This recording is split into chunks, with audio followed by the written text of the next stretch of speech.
മലയാളികൾ അതിദാരുണമായി മരണപ്പെടുന്ന ഒരു സംഭവം നമ്മൾ ഈ ദിവസങ്ങളിലൊക്കെ ദൃശ്യമാധ്യമങ്ങളിലൂടെ കണ്ടതാണ്. തന്റെ കുടുംബത്തെ പോറ്റുന്നതിന് വേണ്ടി പ്രവാസ ജീവിതം നയിച്ചുകൊണ്ട് കഷ്ടപ്പെട്ട് പണിയെടുക്കുന്ന, മരുഭൂമിയിൽ കഷ്ടപ്പെട്ട് പണിയെടുക്കുന്ന 24 പേരുടെ ജീവനാണ് കഴിഞ്ഞ ദിവസത്തെ അപകടത്തിൽ, 24 പേര് കേരളത്തിൽ നിന്നുള്ള അപകടത്തിൽ മരണപ്പെട്ടത്. അവരുടെ ആത്മാവിന് നിത്യശാന്തി നേർന്നുകൊണ്ട്, അവരുടെ ഓർമ്മയ്ക്ക് മുമ്പിൽ പ്രണാമം അർപ്പിച്ചുകൊണ്ട് ഇന്നിവിടെ ഇങ്ങനൊരു പരിപാടി സംഘടിപ്പിച്ച യൂത്ത് കോൺഗ്രസിന്റെ മണ്ഡലം കമ്മിറ്റിയെ പ്രശംസിച്ചുകൊണ്ട് ഞാൻ എന്റെ എളിയ വാക്കുകൾ നിർത്തുന്നു. നന്ദി, നമസ്കാരം. ലോകത്തെ ആകെ കണ്ണീരിലാഴ്ത്തുന്ന സംഭവവികാസങ്ങളാണ് കഴിഞ്ഞ ദിവസം കുവൈറ്റിലുണ്ടായത്.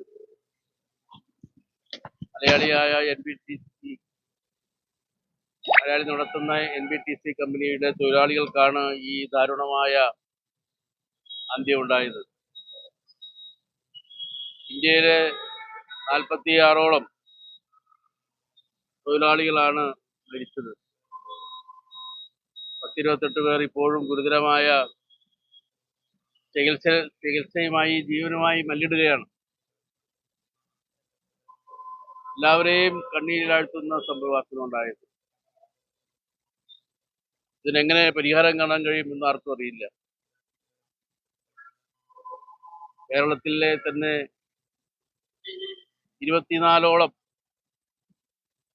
മലയാളികളാണ് ഇതിനോടകം മരിച്ചു കഴിഞ്ഞത്. ഈ സങ്കടത്തിൽ നമ്മളെല്ലാം പങ്കുചേരുകയാണ്. അവരുടെ ആത്മാവിന് നിത്യശാന്തി നേരുകയാണ്. അവരുടെ ഓർമ്മയ്ക്ക് മുമ്പിൽ ആദരാഞ്ജലികൾ അർപ്പിച്ചുകൊണ്ട് ഞാൻ എൻ്റെ വാക്കുകൾ അവസാനിപ്പിക്കുന്നു. വിഷമകരമായ ഒരു അവസ്ഥയിലൂടെയാണ് ഓരോ കേരളീയരും കടന്നുപോകുന്നത്. അതുകൊണ്ട് തന്നെ ഇതിനെക്കുറിച്ച് കൂടുതൽ പറയുവാൻ തക്ക കാര്യങ്ങളൊന്നും നമ്മുടെ മനസ്സിലേക്ക് വരുന്നില്ല. മരിച്ചുപോയവരുടെ കുടുംബത്തിനും ഉറ്റവർക്കും ദൈവം എല്ലാവിധ ധൈര്യവും നൽകട്ടെ എന്ന് പ്രാർത്ഥിക്കുക മാത്രമാണ് ചെയ്യുന്നത്. മരിച്ചുപോയ പ്രിയ പ്രവാസി സുഹൃത്തുക്കൾക്ക് ആദരാഞ്ജലികൾ അർപ്പിച്ചുകൊണ്ട് നിർത്തുന്നു. ഏറ്റവും പ്രിയപ്പെട്ട കോൺഗ്രസിന്റെയും യൂത്ത് കോൺഗ്രസിന്റെയും നേതാക്കളെ, ഒരുപാട് സങ്കടം നിറഞ്ഞ ഒരവസ്ഥയിലാണ് നമ്മൾ എല്ലാവരും ഉള്ളത്. ജീവിതത്തെ കുറച്ചുകൂടെ മെച്ചപ്പെടുത്തുക എന്നുള്ള ഒരു ഉദ്ദേശത്തോടു കൂടി ഒരുപാട് സ്വപ്നങ്ങളുമായിട്ട് കുവൈറ്റിലേക്ക് കരയേറിയ നമ്മുടെ പ്രിയപ്പെട്ട സഹോദരങ്ങള്, അവർക്ക് സംഭവിച്ച ഈ അപകടത്തില് നമുക്ക് അങ്ങേയറ്റം ദുഃഖമുണ്ട്. അതിനോടൊപ്പം തന്നെ അപകടനിലയിൽ കഴിയുന്നവർ എത്രയും വേഗം അപകടനില തരണം ചെയ്ത് പുതിയൊരു ജീവിതത്തിലേക്ക് കടക്കട്ടെ എന്ന് നമുക്ക് ആത്മാർത്ഥമായിട്ട് പ്രാർത്ഥിക്കാം. ജീവൻ നഷ്ടപ്പെട്ടവരുടെ കുടുംബാംഗങ്ങളുടെയും നാട്ടുകാരുടെയും ഒക്കെ വേദനയിൽ പങ്കുചേർന്നുകൊണ്ട് അവർക്ക് ആദരാഞ്ജലികൾ അർപ്പിച്ചുകൊണ്ട് നിർത്തുന്നു.